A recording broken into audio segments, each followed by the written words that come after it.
Hey guys, Dave here in the Eastwood Garage, and today I'm going to show you how to powder coat using the PCS 150 powder coating gun.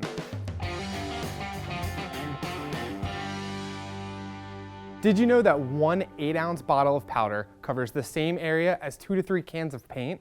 Plus, it can be applied thicker than paint without running or sagging, and it emits near zero VOCs and hazardous waste. All you have to do is sweep up the overspray.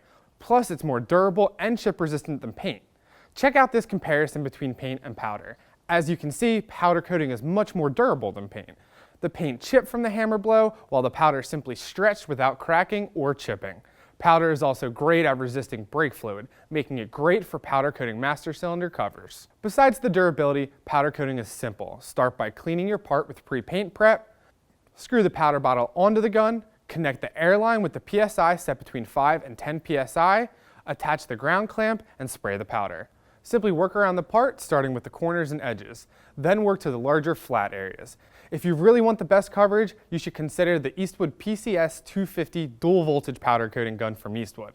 It really helps because it allows you to get the best coverage in both tight areas and large flat spots, because you can adjust the voltage between two settings based on whether you're spraying the large surface or an area with angles and corners. A great thing about powder, if you do make a mistake and maybe bump the part, all you have to do is blow it off and start over.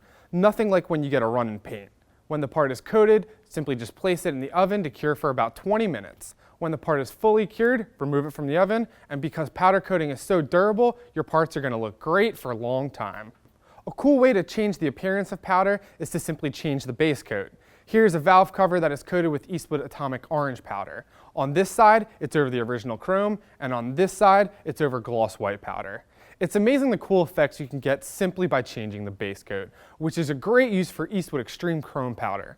Not only is it our most reflective chrome powder to date, it also makes a great base coat if you want to change the effects when top coating with a color.